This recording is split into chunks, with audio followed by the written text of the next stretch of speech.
Welcome to the Idiot's Guide. I'm Mackie Hall, and we've recently done our share of work with retro logos and type. With that in mind, have you ever thought about adding that radical distress look? In this quick video, we're going to teach it so you can turn this to that. Let's go. All right, let's get started. First thing I want to mention is that we are using the Essentials layout. If you want to switch to the Essentials layout, just go to the top right-hand corner of your screen, switch to Essentials. Next thing worth mentioning is we are using Smart Guides. To use Smart Guides, simply go to View, select Smart Guides, or Control U. One final note worth mentioning is that we'll be using the bottom of the page to offer tips and tricks and key command recommendations. As you can see on screen, we're using the Painter Skateboard logo. That's a fictional logo that I developed from a previous lesson. First thing we want to do with our logo is we want to group all of the elements together. We do that by grabbing our selection tool, dragging across our entire element, and selecting Object Group or Control G. Once we're done with that, let's bring it into a new document. We'll do that by copying, creating a new document. In this case, our new document will have a width of 1,000 points, a height of 1,000 points, have a single artboard, and be using the RGB layout. We'll paste our file into the new document.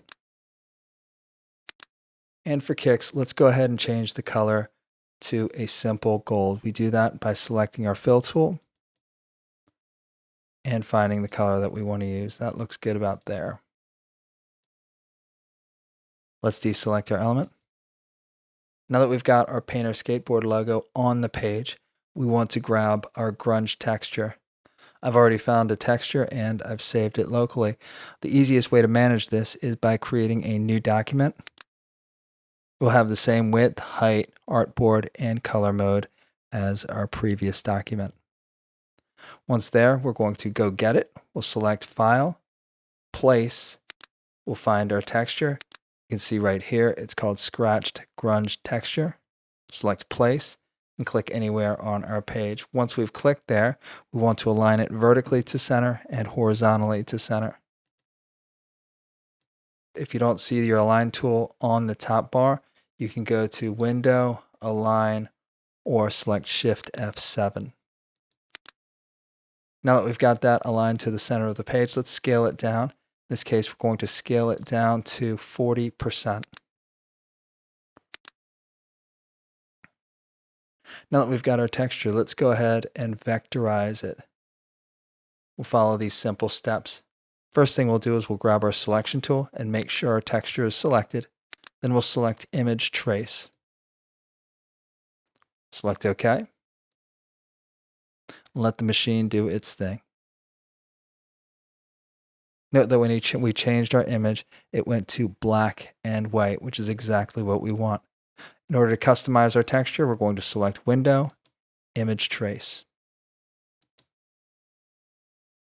Now when we customize it, notice that we'll leave the preset to default, the view to tracing result, and the mode to black and white. What we're going to be playing with is the threshold. If you want more dark or detail in your texture, simply drag it towards more and watch the computer redraw, and you'll see more detail in your texture. Of course, if you want less texture, you'll do the same thing. Drag towards less, and you'll see much less in your texture. In this case, we want to move our texture to 150.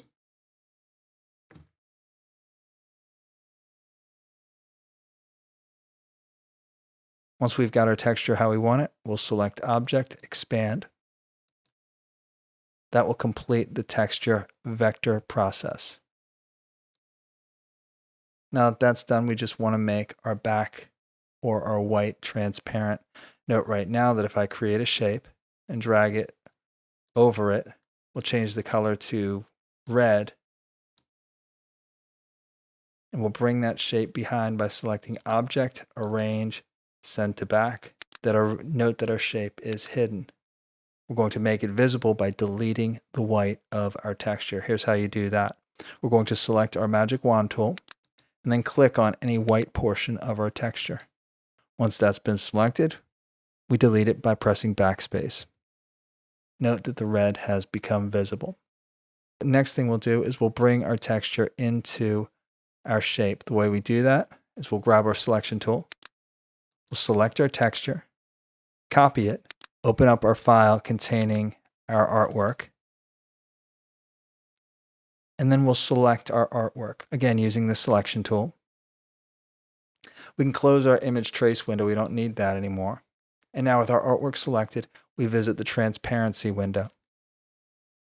If the transparency window is not open, all you need to do is go to Window, Transparency, or select Shift Control F10. In this case, let's drag our transparency window out to the body so we can see it more clearly. And you'll notice in the window, you've got two separate mini panels. The first is our image panel, which is selected, and the second is our opacity mask panel. We want to double click on that.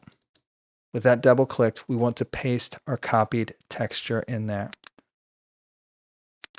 Once our texture has been pasted in, we're going to deselect clip and note that our texture appears inside of our artwork. Next thing we do with our selection tool still selected, we can hover over the bottom right corner, click and drag holding our Alt and Shift key to maintain proportion and scale it to center, and then size the texture to fit the artwork as you want. Once done, click anywhere on screen to deselect. You can see the texture appear on our artwork. One nice thing about adding a texture like this is we can continue to manage our artwork.